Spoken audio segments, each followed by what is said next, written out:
Mr. Speaker, this morning I rise before this honorable House to provide an update on the annual government grant of $300,000 given to the Bermuda College for financial support to students and also share information on the Bermuda College Promise Merit Award program introduced in September 2019.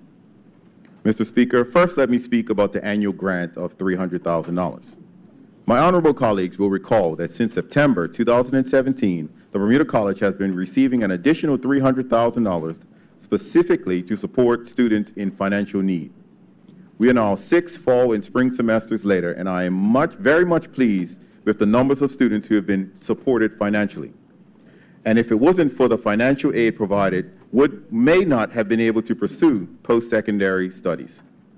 It is gratifying to stand here not only to provide an update, but to give a recap of the number of students who have benefited from this program, a program that has positioned so many students to have easier access to Bermuda College.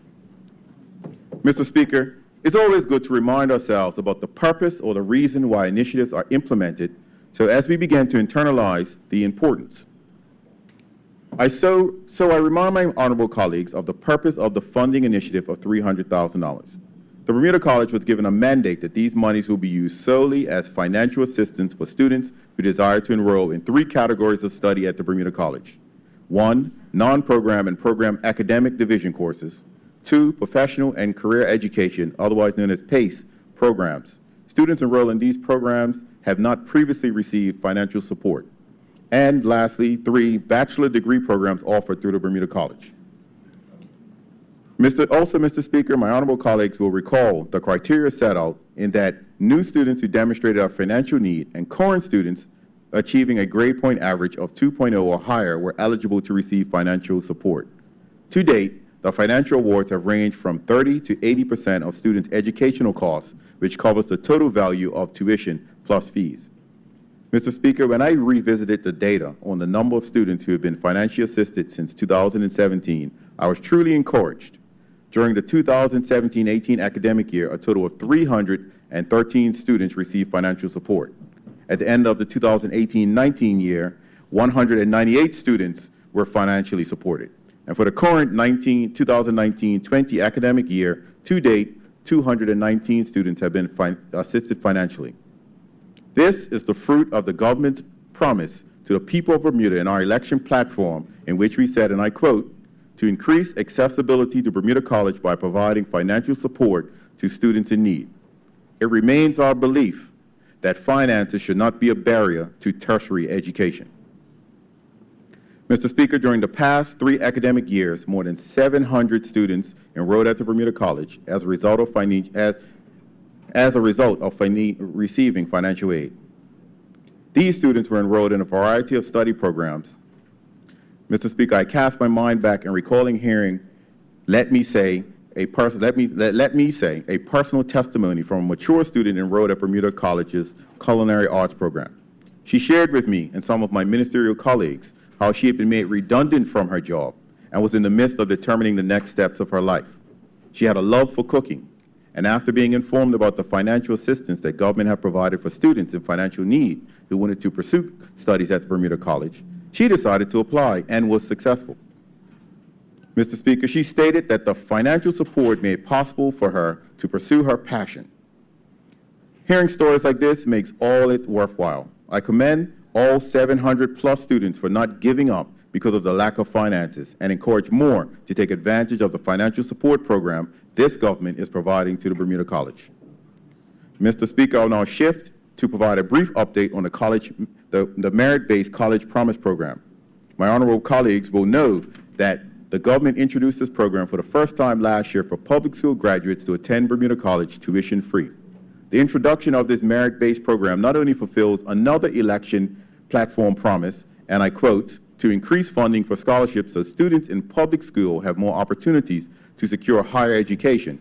It is also aligned directly with the mission statement of Plan 2022, which states to provide all students with equitable access to holistic, varied, and high-quality instruction that is culturally relevant and empower students to reach their full potential. Additionally, the program was to encourage our senior school students to excel at a higher level in their studies. Senior school students that have achieved a minimum GPA of 3.0 upon graduation. Mr. Speaker, at the end of the 2018-19 academic school year, senior school guidance counselors at Cedar Bridge Academy and the Barclay Institute worked directly with the Vice President of Student Affairs and Academic Affairs at the Bermuda College to develop a pool of all graduating senior school students who met the criteria for the College Promise Program. The College Promise Program awards each student a total of $5,000 per year for a period of 2 years at the Bermuda College. Eligibility includes students must be a graduate from Cedar Bridge or the Barclay Institute, must have a minimum GPA of 3.0, test in 2 college-level courses, be recommended by the school counselor, and be Bermudian. Additionally, successful students must attend the Bermuda College immediately in the fall or spring terms immediately after high school graduation. Mr. Speaker, to really put this program in perspective, I draw my honorable colleagues' attention to a few weeks ago when we discussed the Bermuda College's 2018 annual report. During that discussion, I pointed out how the Bermuda College is fully accredited by the New England Commission of Higher Learning. This is the same body that provides accreditation for schools such as Harvard, Boston University, and MIT, to name a few. Additionally, I informed colleagues of the over 30 articulation agreements that the Bermuda College has signed with overseas institutions in the USA, Canada, the Caribbean, and the UK. Mr. Speaker, I mention this to reinforce the impact that the College Promise Program can have on our students and their parents.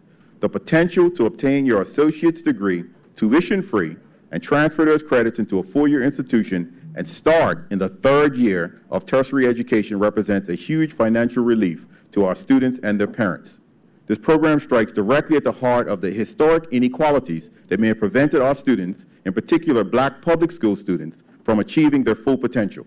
I encourage our parents to encourage their children to understand and see the tremendous advantages of this program presents. Mr. Speaker, our final report details a list of 26 students who are currently enrolled in the College Promise Program for the spring 2020 semester. We are still awaiting information on the types of programs our students are pursuing and will share that in due course. Mr. Speaker, this government will remain steadfast in our commitment to supporting and encouraging Bermudians to pursue a post-secondary educational qualification. We will also continue to support Bermuda College and the diversity of paths offered to students for students to discover. Thank you, Mr. Speaker.